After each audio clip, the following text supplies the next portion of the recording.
Hello everyone, welcome to aspirant exam study. मैं विजय अपने channel पर आप सभी का स्वागत करता हूं। आज की हमारी क्लास एक रिवीजन क्लास है जो कि क्विक क्लास होगी। ज़्यादा समय नहीं लूँगा मैं। और ये हिंदी जो वीडियो एग्ज़ाम होने वाला है 2018 वाला, उसका हिंदी पत्र लेखन से संबंधित जो पेपर है 50 नंबर का, उसी का एक टॉपिक है पत्र लेखन योग्यता। तो उसी का आज हम रिवीजन करेंगे। इसको रिवीजन के तौर पर जल्दी ले लीजिएगा और कुछ इम्पोर्टेंट क्वेश्चन है इसके, उसे दोहराते हैं। तो चलिए आज की अपनी क्लास हम स्टार्ट करते हैं।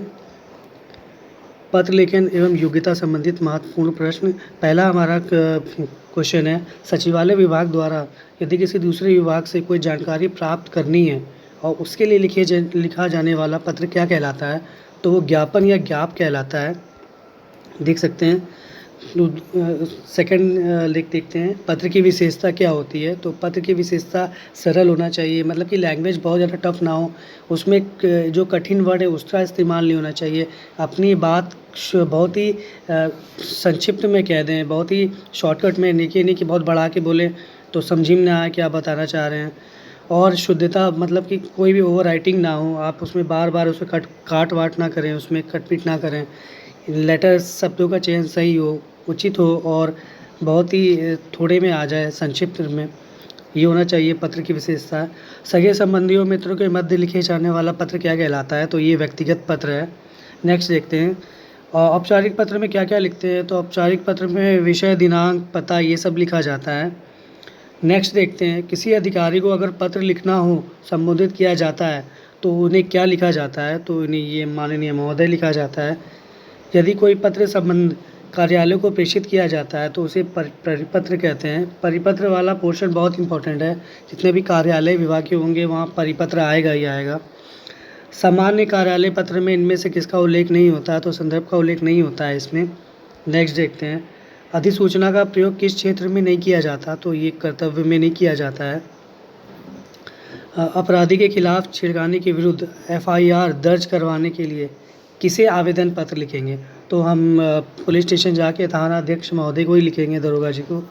आयकर से माफ़ी एवं पूर्ण मुक्ति के लिए किसे प्रार्थना पत्र लिखेंगे? तो आयकर अधिकारी है ये। नेक्स्ट क्वेश्चन देखते हैं, भारतीय गजट या परिपत्र में प्रकाशित सरकारी नियम, आदेश आदि की सूचना के प्रसंग में प्रयोग होता है। तो ये अधिसूचना होगा हमारा। ये गजट मतलब परिपत्र हो गया। जहाँ पे अधिसूचना आएगा वहाँ देखेंगे ज़्यादातर परिपत्र का उल्लेख ज़रूर होगा, तो ध्यान रखिएगा ये कुछ पॉइंट। शासकीय पत्र में पत्र संख्या के नीचे बाईं ओर क्या लिखा जाता है? तो ये प्रेषक अधिकारी का नाम और उसका पदनाम लिखा जाता है। नेक्स्ट देखते हैं, परिपत्र किस श्रेणी में आता है? तो ये कार्यालय पत्र में आता है। नेक्स्ट देखते हैं, जिस व्यक्ति को लिखा जाता है उसे क्या कहा जाता है? तो इसे प्रेषी कहा जाता है। नेक्स्ट देखते हैं, सभी राज्य सरकारों को एक ही पत्र भेजा गया हो तो उसे क्या कहते हैं? तो उसे परिपत्र कहते हैं। यदि सूचना सरकारी पत्र में ज़्यादातर परिपत्र ही आता है। यदि आपको अपने मित्र को पत्र लिखना हो तो संबोधन में क्या लिखेंगे? प्रिय मित्र। जितने भी हमारे जानने वाले हैं, रिलेटिव हैं, बड़े हैं तो शुभाशीष, और ये छोटे हैं तो प्रिय मित्र, ऐसे या प्रिय, ऐसे करके संबोधित किया जाता है उन्हें। पत्र के संबंध में निम्नलिखित में से किसका अभिवादन कहते हैं? तो शुभाशीष। शिष्य के द्वारा गुरु को पत्र में संबोधन होगा तो श्रद्धेय गुरुजी लिखा जाता है। रिस्पेक्ट दिखानी पड़ती है, दिखाया जाता है, शिष्टाचार। राज्य सरकारों द्वारा जारी आदेश किस नाम से जाते हैं? तो राज्य शासन आदेश नाम से जाते हैं। गवर्नमेंट जीओ आपने सुना होगा। कार्यालय आदेश का मूल गुण नहीं है। मूल गुण क्या है? वो अंदर बाहर की बातें उसमें नहीं करनी है। अपने कार्यालय में अनुभव प्रमाण पत्र लेने के लिए किसे आवेदन पत्र लिखेंगे? तो ये व्यवस्थापक महोदय जी को लिखा जाता है। कार्यालय आदेश किसके लिए आदेशों की सूचना है? तो ये मंत्रालय है। नेक्स्ट देखते हैं, अधिसूचना प्रकाशित होती है सरकारी परिपत्र, गजट मतलब परिपत्र है। परिवार की कुशल क्षेम पूछने, निमंत्रण देने, सलाह देने, खेद प्रकट करने के लिए किस प्रकार का पत्र लिखते हैं? तो ये व्यक्तिगत पत्र है। नेक्स्ट क्वेश्चन देखते हैं, बधाई पत्र, संतावना पत्र, निमंत्रण पत्र किस प्रकार का पत्र है? तो ये एक अनौपचारिक पत्र होता है। दो अपरिचितों के आपसी पत्र व्यवहार में संबोधन होगा तो महोदय होगा। दो अपरिचित लोग हैं आपसी में अगर संबोधन करेंगे तो महोदय ही लिखते हैं ज़्यादातर। हम आपसी में बात करते हैं तो भी महोदय या सर या मैडम करके बात करते हैं। माता-पिता द्वारा पुत्र को लिखे जाने वाला गए पत्र में माता-पिता द्वारा अभिवादन क्या होगा? तो बच्चों को आशीर्वाद ही देंगे तो शुभाशीष हो जाएगा ये। भारत सरकार की ओर से विदेशी सरकारों, उनके राजदूतों, अंतर्राष्ट्रीय संगठनों तथा स्वदेश स्थित कार्यालयों को जो पत्र लिखे जाते हैं उसे क्या कहते हैं? तो उसे हम सरकारी पत्र ही लिख कहते हैं, क्योंकि बाहर भेज रहे हैं, भारत सरकार द्वारा जो भी लिखा जाएगा वो सरकारी पत्र ही होगा। तो चलिए नेक्स्ट क्वेश्चन देखते हैं। नेक्स्ट देखते हैं कार्यालय पत्र में क्या नहीं लिखा जाता है? तो कार्यालय पत्र में बेसिकली पत्र भेजने वाले अधिकारी का नाम, घर का एड्रेस सब नहीं लिखते हैं। सरकारी पत्र नहीं है, आवेदन पत्र एक सरकारी पत्र नहीं है, क्योंकि हम ये स्टूडेंट जॉब फॉर्म के लिए भरते हैं या फिर किसी चीज़ के आवेदन करते हैं। पहले किसी व्यक्ति या अधिकारी को भेजे गए पत्र का जवाब नहीं मिलने पर जो स्मरण पत्र भेजा जाता है या लिखा जाता है उसे क्या कहते हैं? तो इसे अनुस्मारक कहा जाता है। नेक्स्ट देखते हैं अधिसूचना का प्रकाशन कहाँ होता है? तो अधिसूचना का प्रकाशन एक राज्य पत्र है। कार्यालय आदेश में सबसे ऊपर होता है, कार्यालय का नाम होता है सबसे ऊपर।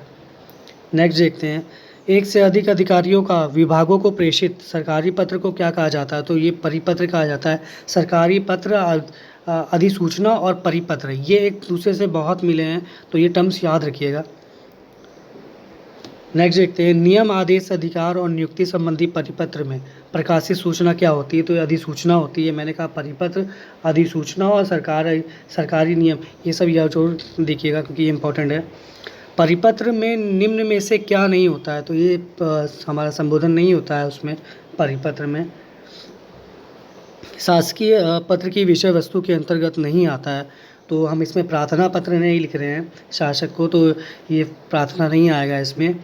सेवानिवृत्ति के लिए की जाने वाली घोषणा को किस पत्र के अंतर्गत रखा जाता है? तो ये अधिसूचना के अंतर्गत रखा जाता है। प्रारूप लेखन का अर्थ क्या होता है? प्रारूप लेखन का अर्थ यही है किसी पत्र को तैयार करना जिस अकॉर्डिंग हम ऊपर से नीचे सेवा में उसके बाद विषय, उसके बाद जितनी चीज़ें हम अपने बारे में लिखते संबंधित लिखते हैं वो, फिर सबसे लास्ट में संबोधन समाप्त करते हैं। कुछ पत्र शैली के बारे में जान लेते हैं कि उसके मतलब क्या होता है।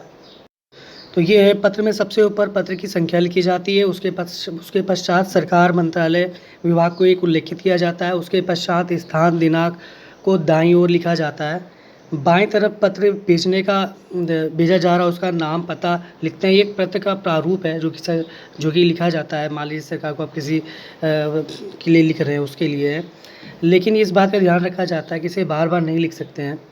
प्राप्त करने वाले का नाम, पता उसे संबोधित नहीं किया जाता है। पत्र का भेजने के लिए संबंधित विभाग को इसी पत्र की एक कॉपी दी जाती है। अंत में हस्ताक्षर और पद का विवरण दिया जाता है।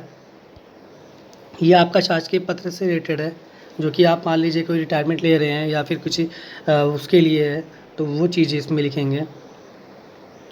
चलिए नेक्स्ट देखते हैं।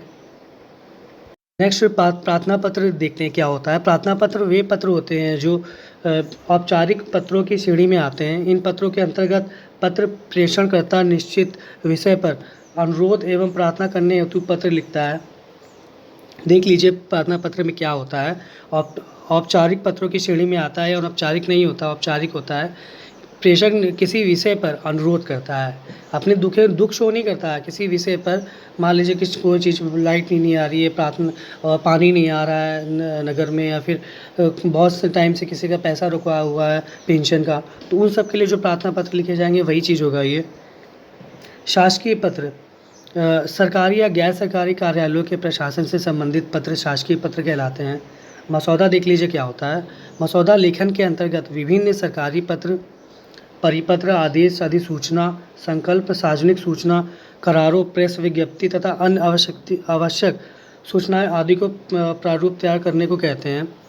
ड्राफ्ट तैयार किया जाता है बेसिकली, समझ लीजिए मसौदा में।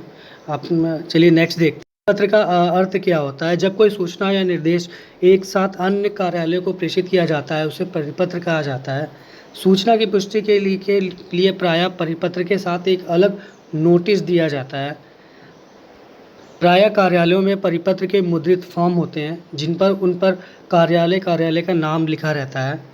चलिए नेक्स्ट चलिए एक बार फिर से देख लेते हैं। ज्ञापन क्या होता है? कार्यालय कर्मचारियों के पत्रों, आवेदन पत्रों, याचिकाओं, व्यक्तिगत पत्रों, स्मारक का उत्तर देना अर्थात कम महत्वपूर्ण जो विषय होते हैं कार्यालयों द्वारा जो उसके लिए पत्र ज्ञापन स्मारक पत्र के दिया जाता है उसे ज्ञापन कहलाते हैं। प्रेस विज्ञप्ति क्या होती है? तो आजकल आपने देखा होगा सरकार हर चीज़ में प्रेस विज्ञप्ति ही करती है रिलीज़ करके। संपादक के महोदय जो प्रकाश पत्र का प्रकाशन करते हैं उनको एक पत्र लिख दिया जाता है कि आपको ये रिलीज़ करना है, आपको ये जनता को बताना है, बस वही है। अधिसूचना क्या होती है? किसी भी जो सरकारी राजपत्रित अधिकारी की नियुक्ति, पदोन्नति, अवकाश, त्यागपत्र सरकारी नियमों आदेश के राज्य सरकार द्वारा जो दी जाती है, भेजी जाती है, उसे अधिसूचना कहा जाता है। आज का हमारा टॉपिक था जो रिवीजन टॉपिक था, मैंने जल्दी से पूरा किया है ताकि आपके पास अधिक समय बचे तो दूसरा सब्जेक्ट पढ़ सके। हिंदी में कोशिश करिए 50 में से 50 लाइए, क्योंकि रीजनिंग में आप 50 में 50 ला सकते हैं लेकिन मुश्किल पड़ता है थोड़ा। और जनरल नॉलेज में, सामान्य जागरूकता में तो 40 प्लस ही लगभग मान के चलिए। तो हिंदी में अगर 50 हो गए, उसमें 40 प्लस हो गए, तो आपको कम से कम 220 प्लस तो लाने ही लाने हैं, उसके बिना आपका काम नहीं चलेगा। क्योंकि इसमें मेरिट लो जानी नहीं है। बच्चे 14 लाख लोगों ने फॉर्म भरा था, सोचिए आप। तो अच्छे से तैयारी करिए, इसे हिंदी में पूरी कोशिश करिए, पूरे नंबर आए। और इसे मेरी क्लास देखते रहिए। चैनल बनी हो तो प्लीज़ सब्सक्राइब करिए और ज़्यादा से ज़्यादा वॉच करिए। चैनल पे बने रहें, शेयर करिए। और इसी से संबंधित मैं क्लासेस देता रहूँगा। रीजनिंग, अब मैं रीजनिंग चलाऊँगा, कुछ टॉपिक पूरा रीजनिंग कुछ दिन में कवर करके फिर से रिवीजन करूँगा जीके और हिंदी का। तो चैनल पे बने रहें, लाइक करें, सब्सक्राइब करें। धन्यवाद।